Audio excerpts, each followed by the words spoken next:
अच्छा, इनका जन्म अगर देखेंगे 1848 और मृत्यु 1906।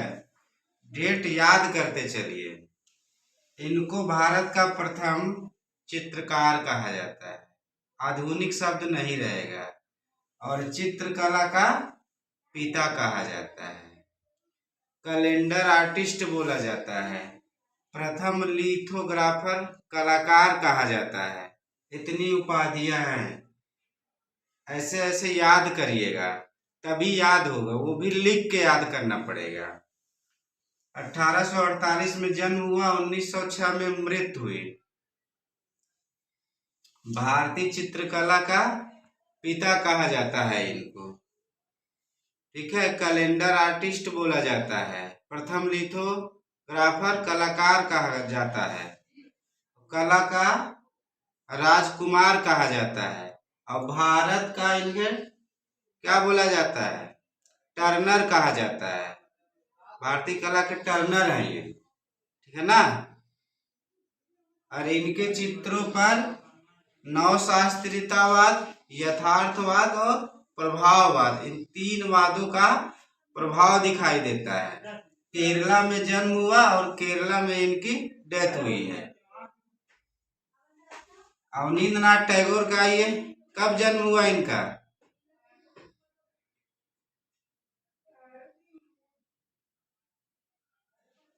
1871 में जन्म हुआ, मृत्यु कब हुई?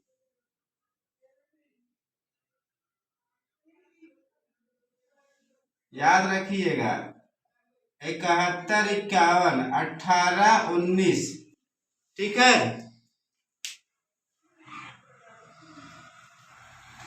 ये देखिए, वास पद्धति के जन्मदाता है ये। भारत में वास पद्धति को इन्होंने जन्म दिया। भारतीय आधुनिक चित्रकला के पिता हैं।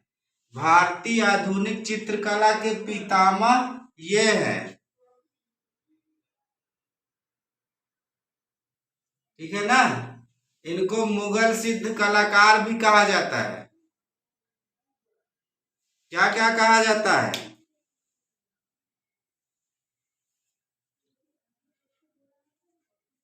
पहला, भारत में वास पद्धति को इन्होंने जन्म दिया, या धोवन विधि को इन्होंने जन्म दिया, यानी कि वास पद्धति या धोवन विधि के जन्मदाता है। आधुनिक भारतीय चित्रकला के पिता है, मुगल सिद्ध कलाकार है। क्लियर?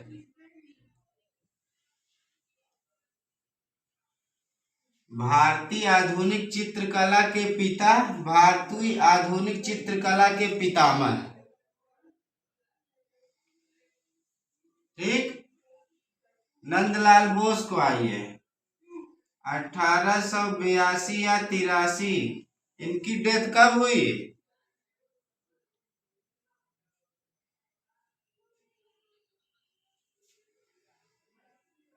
1966 में इनकी डेथ हुई, ठीक है। ये केरला में पैदा हुए, ये पश्चिम बंगाल कोलकाता में पैदा हुए, ये बिहार, खड़गपुर बिहार, मुंगेर जनपद में।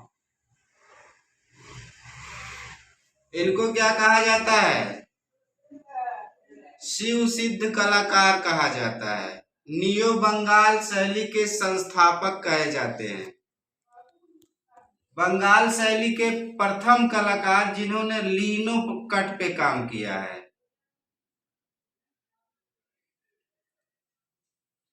क्लियर?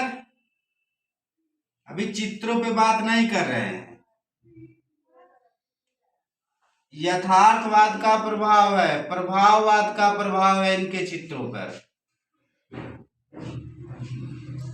असित कुमार हलदार, इनका जन्म कब हुआ?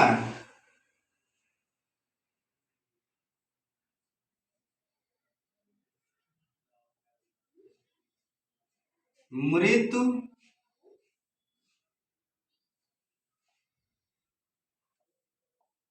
1964 में। इनको कवि कलाकार कहा जाता है। इनके चित्रों में साहित्य और कला का समन्वय पाया जाता है। लिंसिट पद्धति के जन्मदाता है, इन्होंने ही प्रयोग किया था। छितिन नाथ मजूमदार पे आइए, इनका जन्म कब हुआ छितिन नाथ मजूमदार का?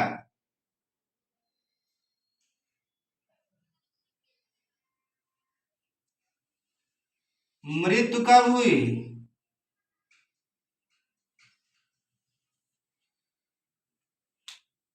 इनको वैष्णव सिद्ध कलाकार कहा जाता है, भावों का सम्राट कहा जाता है, संत कलाकार कहा जाता है इनको। ठीक है, 1891 जन्म, 1975 में मृत्यु हुआ इनका। ये इलाहाबाद में कला शिक्षक बने थे। डीपी राय चौधरी का जन्म कब हुआ?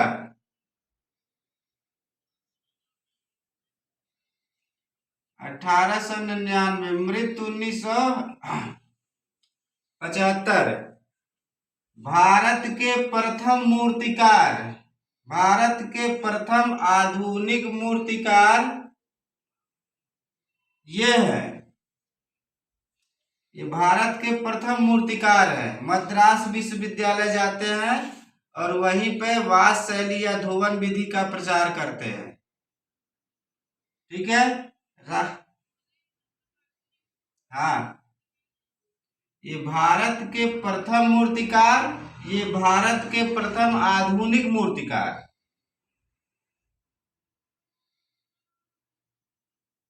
ठीक है, इनका जन्म कब हुआ? 1906 या 1910। मृत्यु कब हुई थी? 1980 में ना।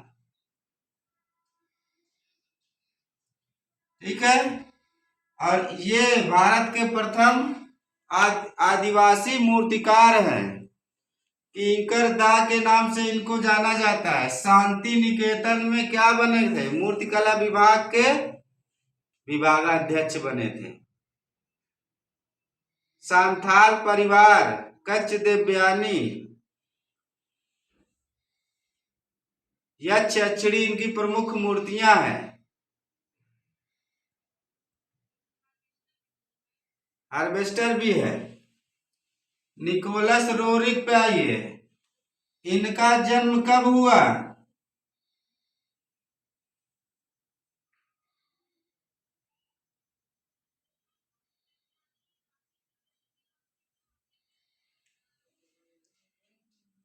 फिर इनकी मूर्ति है।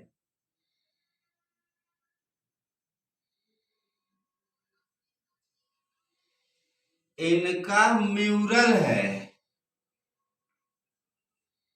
इनका म्यूरल चित्र है, और एक लोगों का चित्र है और एक लोगों की मूर्ति है, कच्छ देवयानी। ठीक है, निकोलस रोरिक का जन्म कब हुआ?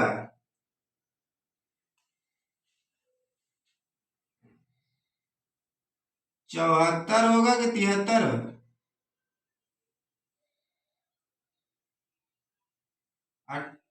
1878 मृत्यु।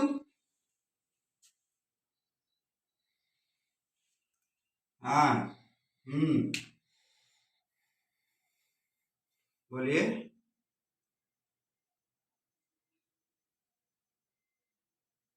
आवाज नहीं आ रही है।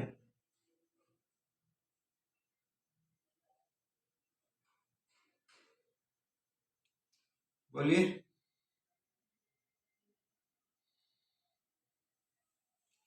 डेट नहीं याद है? निकोलस रोरिक का डेट नहीं याद है? हाँ बोलिए। हाँ,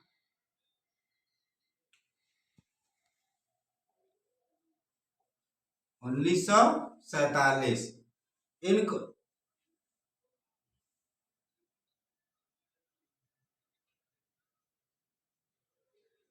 चलिए ठीक है, इनको क्या कहा जाता है? इनको कहा क्या जाता है?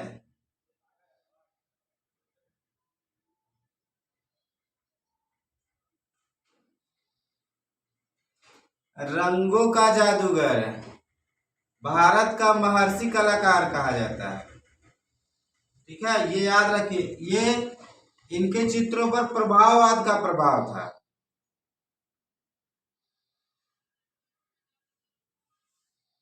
भारत का महर्षि कलाकार कहा जाता है। शैलेंद्रनाथ डे को जानते ही हैं, राजस्थान जाते हैं। 1890 में जन्म हुआ, मृत्यु कब हुई? 1900।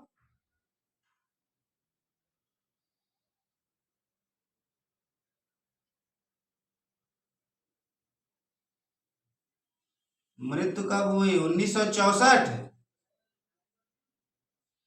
मृत्यु मृत्यु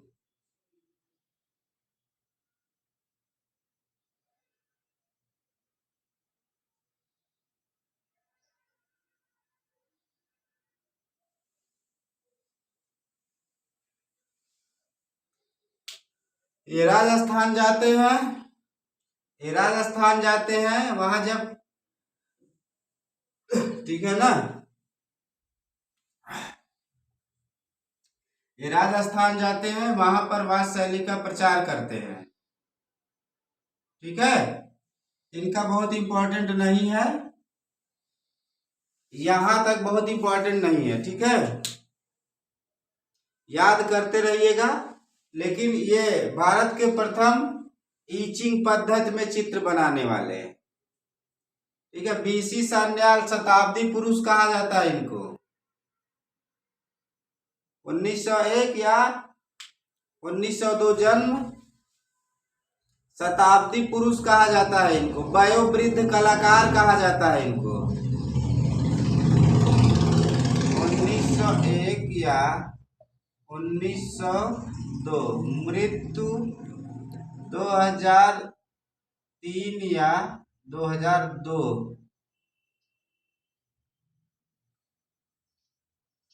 2002 या 2000।